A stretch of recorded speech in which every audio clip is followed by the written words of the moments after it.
Hi geniuses, welcome to the channel Science Wizard Pooja Ranjan. This channel is all about the science subject of classes 6th, 7th, 8th, 9th and 10th physics and chemistry. If you are new to my channel, you can subscribe to the channel for more science videos, and if you like the explanation then please press the like button and you can share this video with your friends, family and the classmates. So the topic which we are going to discuss today is of class 8 chapter 6 chemistry combustion and flame. So इस chapter पे मैं already एक video बना चुकी हूँ, उसका link मैं आपको डिस्क्रिप्शन बॉक्स में दे दूंगी, आप जाके उसको चेक कर सकते हैं। और जो टॉपिक हम आज डिस्कस करने वाले हैं वो है इन्फ्लेमेबल सब्सटेंसेस। अब ये इन्फ्लेमेबल सब्सटेंस होते क्या हैं? सो कभी आपने नोटिस किया है जब आप हाईवे पे जा रहे होते हो तो जो ट्रक्स हैं, ठीक है, कुछ ट्रक्स ऐसे होते हैं जिनका कि जो कंटेनर होता है वो राउंड होता है, ठीक है। सो वो जो राउंड कंटेनर होता है ना, उसमें या तो वो लोग मिल्क लेके जा रहे होते हैं जनरली, और नहीं तो दूसरा आपने पढ़ा होगा कि उन ट्रक्स के कंटेनर्स पे लिखा रहता है इन्फ्लेमेबल सब्सटेंस, ठीक है।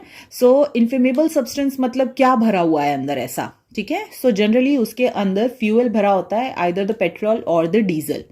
अब पेट्रोल और डीजल जो होता है उसको इन्फ्लेमेबल सब्सटेंस क्यों कहते हैं, या फिर कौन सा सब्सटेंस होता है जिसको इन्फ्लेमेबल सब्सटेंस कंसीडर करते हैं, ठीक है। सो बहुत ही सिंपल लैंग्वेज में बताऊं तो इन्फ्लेमेबल सब्सटेंस वो होते हैं थोड़ी सी भी हीट से तुरंत फायर कैच कर लेते हैं। सो अब बहुत कम हीट देने पर भी अगर कोई सब्सटेंस फायर कैच कर लेता है, सो हम ये कह सकते हैं कि उस सब्सटेंस का इग्निशन टेम्परेचर बहुत लो है, ठीक है। इग्निशन टेम्परेचर क्या होता है? लास्ट वीडियो में मैंने आपको बताया था कि इग्निशन टेम्परेचर वो टेम्परेचर होता है जिस टेम्परेचर पे कोई भी सब्सटेंस बर्न होना शुरू होता है। अगर कोई भी सब्सटेंस बहुत कम हीट देने पे ही अगर बर्न होने लगता है, सो इसका मतलब उसका इग्निशन टेम्परेचर बहुत लो है। और ऐसे सब्सटेंस जिनका इग्निशन टेम्परेचर बहुत लो होता है, with a small heat only, if they catch the fire, they are called the inflammable substances, ठीक है। अब आपने एक चीज नोटिस की होगी, ठीक है। अगर मान लो आपको मैं पेपर देती हूँ और लकड़ी देती हूँ, ठीक है, और दोनों को मैं जलाने के लिए बोलती हूँ, तो कौन सा जो सब्सटेंस है वो जल्दी फायर कैच करेगा, पेपर या लकड़ी?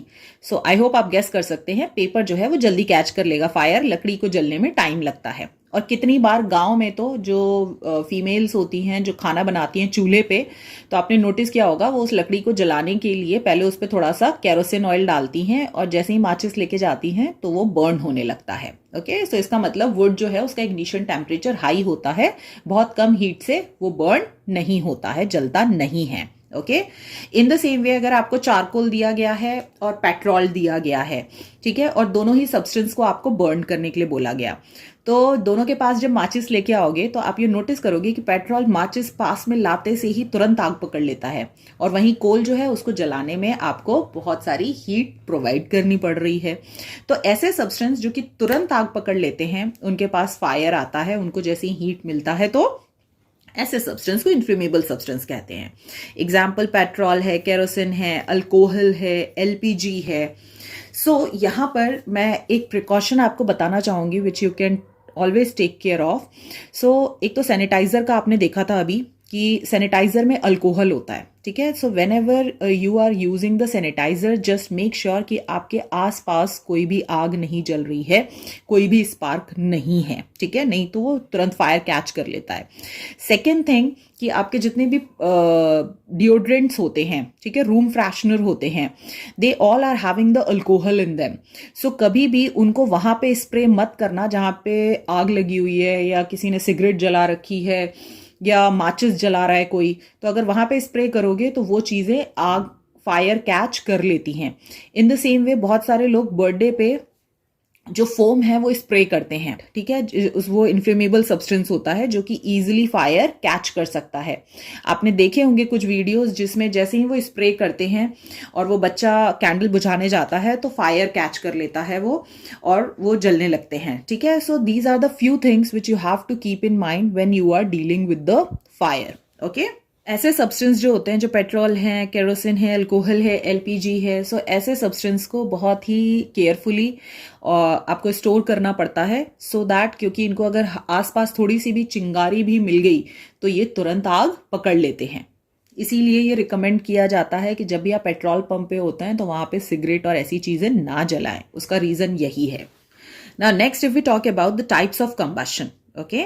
सो एक्टिविटी 2 में आपने देखा था जैसे ही आप matchstick piece of paper के पास लेके जाते हो या फिर आप लाइटर से जैसे ही आप लाइटर ऑन करते हो अपना गैस का नॉब चालू करके, क्योंकि उसमें एलपीजी गैस होती है, तो जैसे ही उसको आप स्पार्क देते हो अपने लाइटर से वो तुरंत जलना शुरू हो जाता है। ठीक है।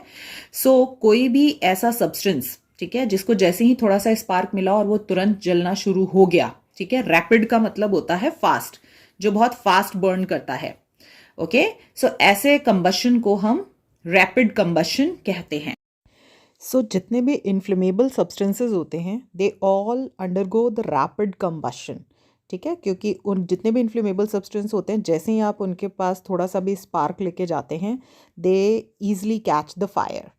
सो कोई भी इन्फ्लेमेबल सब्सटेंस का आप एग्जाम्पल लिख सकते हैं इनटू द रैपिड कंबशन। और जब भी कोई सब्सटेंस अंडरगो जाता है rapid combustion, so obviously combustion के दौरान हीट और लाइट प्रोड्यूस होती है। So during the rapid combustion also a large amount of heat and light is produced. Now the next is the spontaneous combustion. Spontaneous का मतलब क्या होता है? स्पॉन्टेनियस मतलब खुद ब खुद। ठीक है।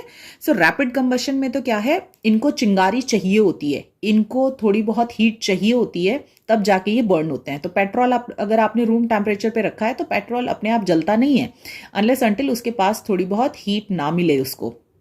ओके। बट अगर हम स्पॉन्टेनियस की बात करें तो स्पॉन्टेनियस कंबशन का मतलब हुआ जो खुद ब खुद जलने लगे। अब ऐसे कौन से सब्सटेंस होते हैं जो खुद ब खुद जलने लगे? सो एक एग्जाम्पल यहां दिया हुआ है कि सपोज करो इग्निशन टेम्परेचर जो होता है व्हाइट फॉस्फोरस का 35 डिग्री सेल्सियस होता है। ठीक है। अब गर्मियों में आपने देखा होगा कि कितनी बार जो रूम टेम्परेचर होता है that reaches up to 45 degree Celsius. Okay. So अगर आपने व्हाइट फॉस्फोरस अपने घर में रखा है, ठंड में तो टेम्परेचर कम है तो वो आग नहीं पकड़ेगा क्योंकि उसका इग्निशन टेम्परेचर नहीं रीच हो रहा।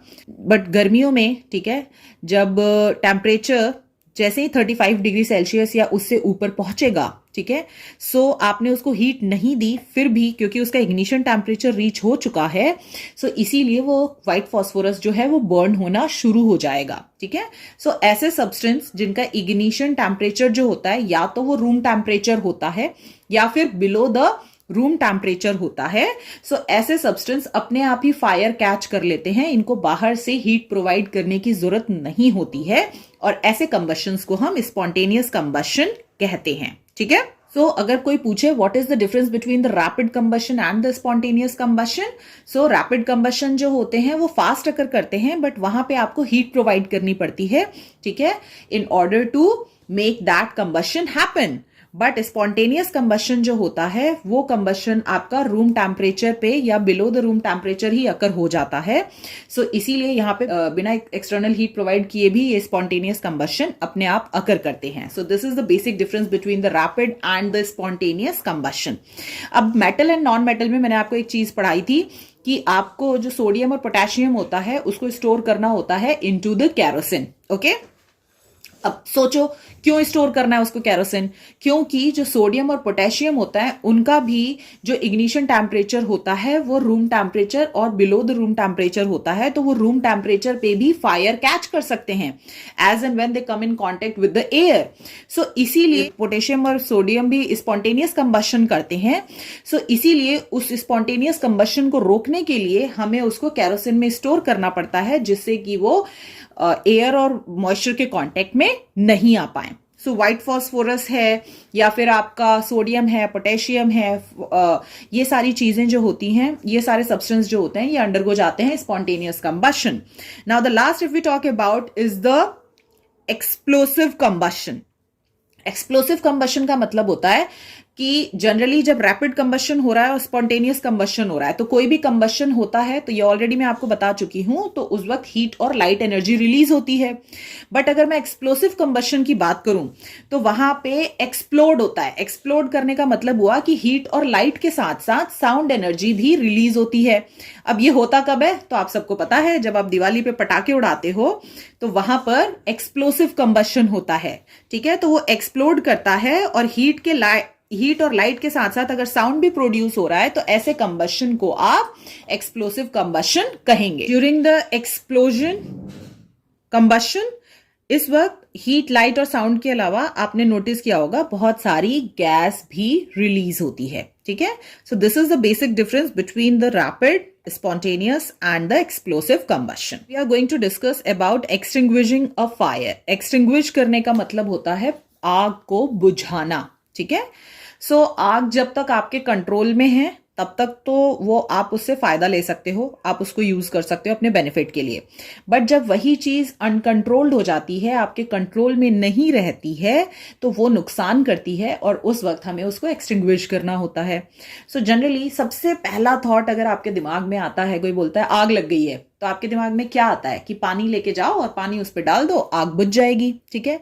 बट जो डिफरेंट कंबस्टेबल सब्सटेंस होते हैं, हर कंबस्टेबल सब्सटेंस की आग को पानी से बुझाया नहीं जा सकता है. इन ऑर्डर टू अंडरस्टैंड आग बुझेगी कैसे, सबसे पहले ये देखते हैं आग को जलने के लिए किन किन चीजों की जरूरत होती है. सो अगर उसमें से वो चीजें रिमूव कर दें, सो आग अपने आप ही बुझ जाएगी. सो सबसे पहला तो presence of a combustible substance. तो आग कब लगती है, जब कोई कंबस्टेबल सब्सटेंस होगा तभी.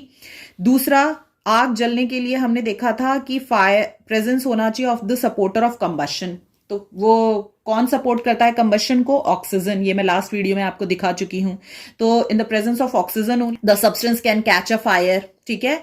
और तीसरी चीज कि कोई भी सब्सटेंस फायर कैच कब करता है, जब उसका इग्निशन टेम्परेचर रीच करता है. तो आपको उसके इग्निशन टेम्परेचर तक उसको हीट प्रोवाइड करनी है, तब जाके वो बर्न होना शुरू होता है. So these are the 3 conditions जो कि आग लगने के लिए जरूरी है. कंबस्टेबल सब्सटेंस, ऑक्सीजन का प्रेजेंट होना और सब्सटेंस को हीट करना to its ignition temperature. Okay. Now let's learn कि इन तीनों में से 2 या 1 सिचुएशन को कंट्रोल करके भी फायर एक्सटिंग्विश कैसे कर सकते हैं. सो सबसे पहले रिमूविंग द कंबस्टेबल सब्सटेंस. ठीक है. तो बहुत सारी फायर जो होती है वहां पर अगर आप रिमूव कर सकते हैं कंबस्टेबल सब्सटेंस को, तो आप रिमूव कर दीजिए कि फर्दर जो आग है वो आगे ना बढ़े. ठीक है. बट मान लो कि अगर किसी बिल्डिंग में आग लग जाती है, सो घरों में जो सिलेंडर है, लकड़ी की चीजें हैं, सोफा है, डाइनिंग टेबल है, ये सब चीजें तो फायर कैच करेंगी ही. ठीक है. These are all the combustible substance. और अगर आपके बिल्डिंग में आग लग गई है, घर में आग लग गई है, तो आप कंबस्टेबल सब्सटेंस को कैसे हटाओगे, कहाँ हटाओगे? सो बिल्डिंग में जब फायर लगती है तो उस वक्त कंबस्टेबल सब्सटेंस रिमूव करना is not a good idea in order to extinguish the fire. So next क्या कर सकते हैं?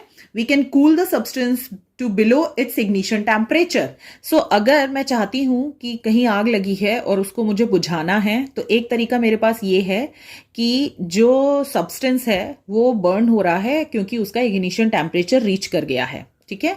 सो अगर मैं उस पर पानी डाल दूं और उसको ठंडा कर दूं, उस केस में उस ऑब्जेक्ट का जो टेम्परेचर है वो लो हो जाएगा और उसका इग्निशन टेम्परेचर वहां रीच नहीं कर पाएगा, जिसके कारण कि आग बुझ जाएगी. तो मान लो कि कोई सब्सटेंस जो है वो 50 डिग्री सेल्सियस पे बर्न होता है. ठीक है.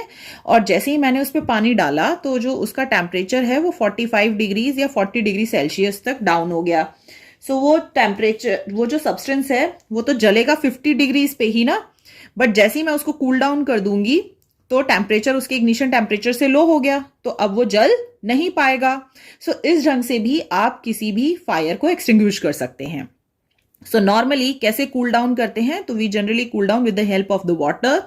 सो जो पानी है वो आपका बेसिकली काम करता है onto the combustible substance like wood and the paper. So कोई भी लकड़ी की आग है या पेपर की आग है तो वहां पे आप पानी डाल के उस आग को बुझा सकते हैं, वो उस बॉडी के टेम्परेचर को लो कर सकते हैं बिलो द इग्निशन टेम्परेचर, तो वो आग बुझ जाएगी. बट जो पानी है उससे हर आग बुझाई नहीं जा सकती.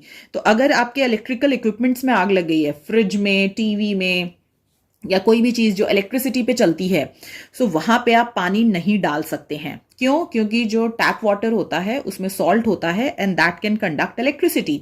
तो अगर आप उस पर पानी फेंक रहे हो, तो जो पर्सन उस पर पानी फेंक रहा है उस आग को बुझाने के लिए, सो पानी जो है वो इलेक्ट्रिसिटी कंडक्ट करके उस पर्सन को इलेक्ट्रिक शॉक दे सकता है. So that can risky for the person who is extinguishing the fire with the help of the water. Okay. और नेक्स्ट कौन सी आग नहीं बुझा सकते पानी से? जो ऑयल और पेट्रोल की फायर होती है. ठीक है. अब ऑयल और पेट्रोल की फायर को क्यों नहीं बुझा सकते पानी से? वो इसीलिए नहीं बुझा सकते क्योंकि आपने कभी पानी और तेल को अगर मिक्स किया हो, जो ऑयल है वो लाइटर होता है, वो ऊपर तैरता रहता है और पानी हैवी होता है, वो नीचे फ्लोट करता है। तो अगर आप पानी डाल भी रहे हो तो क्योंकि पानी हैवी है तो वो तो ऑयल के नीचे जाके सेटल हो जाएगा। ऑयल तो अभी भी ऊपर ही है तो उसको तो ऑक्सीजन मिल ही रहा है, वो बर्न होता रहेगा। सो पानी डालने से आपका पर्पस सॉल्व नहीं होगा। सो याद रखना, पानी से लकड़ी और पेपर की आग बुझाई जा सकती है, बट इलेक्ट्रिकल इक्विपमेंट्स और ऑयल और पेट्रोल वाली फायर्स जो है उनको बुझाया नहीं जा सकता, और रीजन आपको पता होना चाहिए।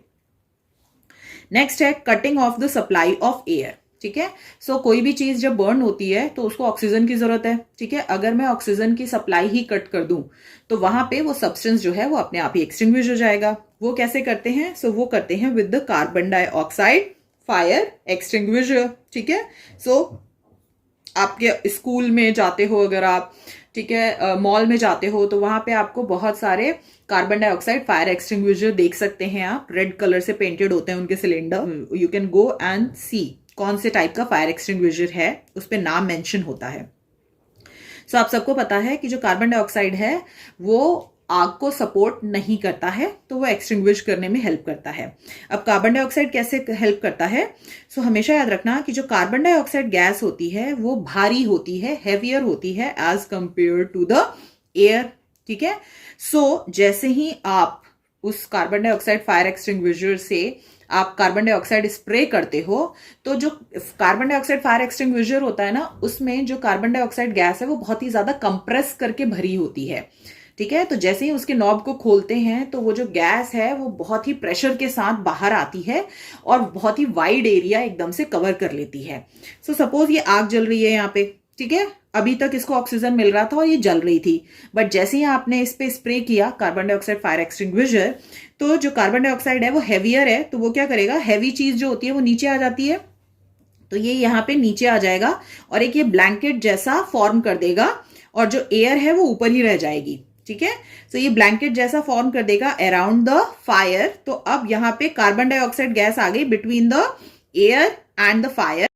सो इस कार्बन डाइऑक्साइड के ब्लैंकेट के फॉर्मेशन के कारण जो फायर है उसका जो कांटेक्ट है एयर के संग वो कट जाता है, और क्योंकि ये फायर को एयर सप्लाई नहीं हो रहा है और इसीलिए फायर एक्सटिंग्विश हो जाता है, क्योंकि now there is no availability of oxygen for combustion.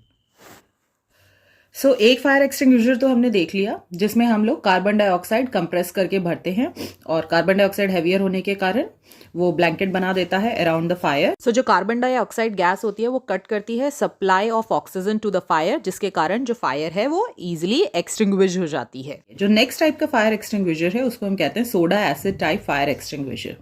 ठीक है, तो सोडा और एसिड जो है वो दोनों ही हमारे घर में अवेलेबल होते हैं। सोडा बेकिंग सोडा और एसिड मतलब जो लेमन जूस होता है। ठीक है, अब ये जो फायर एक्सटिंग्विशर होता है इसमें सोडा और एसिड यूज करते हैं। क्यों? तो जनरली क्या होता है कि जब सोडा, ठीक है, तो सोडा जो होता है उसका फॉर्मूला होता है NaHCO3 and it's chemical name is sodium bicarbonate. ठीक है, तो जब इसको रिएक्ट करवाते हैं with the acid sulphuric acid, so वहां पे एक गैस रिलीज होती है जिसको हम कहते हैं कार्बन डाइऑक्साइड गैस। सो इस फायर एक्सटिंग्विशर में भी क्योंकि कार्बन डाइऑक्साइड गैस रिलीज होती है और वो कार्बन डाइऑक्साइड गैस हैवियर होती है then the air, so again वो ब्लैंकेट फॉर्म कर देती है अराउंड द एयर और कट कर देती है सप्लाई ऑफ ऑक्सीजन, और जिससे कि आग बुझ जाती है। So let me show you कैसे होता है। सो इस एक्सपेरिमेंट के लिए मैंने ये चीज़ें ली हैं। सो आप ये जो कंटेनर देख रहे हैं इसमें मेरा बेकिंग सोडा रखा हुआ है। ये खाली कप है जिसमें हम सोडा और एसिड को मिक्स करेंगे, और ये वाला जो कप दिख रहा है आपको इसमें मैंने लेमन जूस लिया है। सो ये एक्सपेरिमेंट आप अपने घर पे भी करके ट्राई कर सकते हैं। सेकेंड हम कैंडल लेंगे और मैच स्टिक।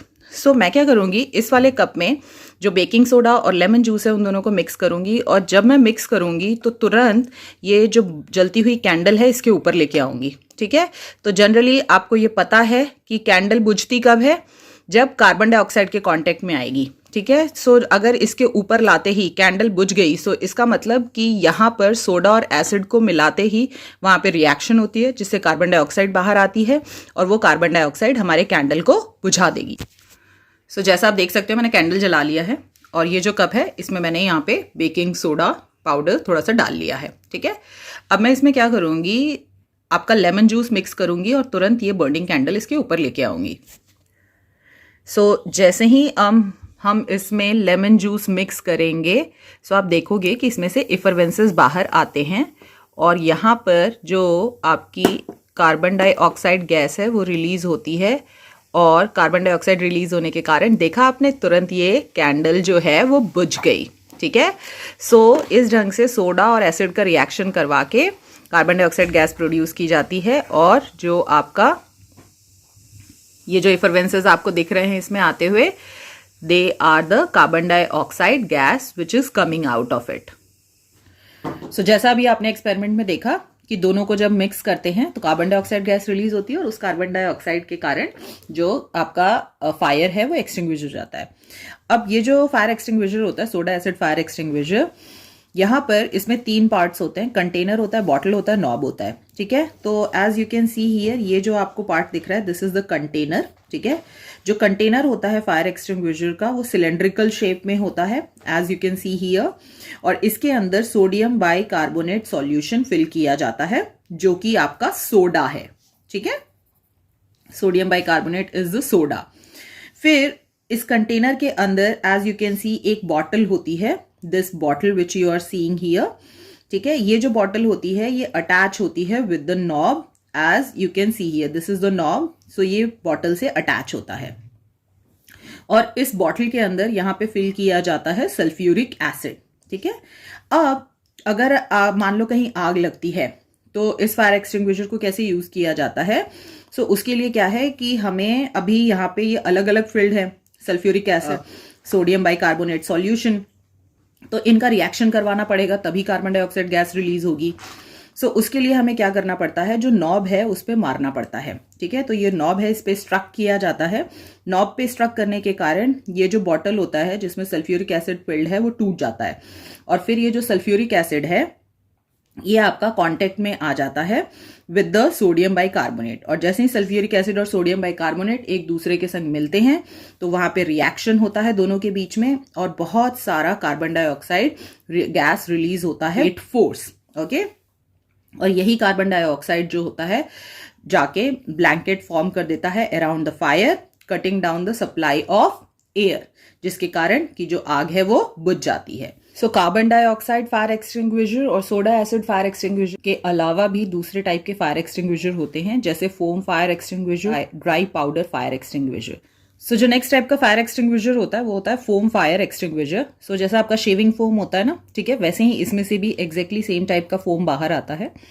सो ये जो फोम फायर एक्सटिंग्विशर्स होते हैं they are effective for the fires which are caused by the solids and the liquids. ठीक है, so different type of fire extinguishers जो होते हैं वो डिफरेंट टाइप की फायर को एक्सटिंग्विश करने में हेल्प करते हैं।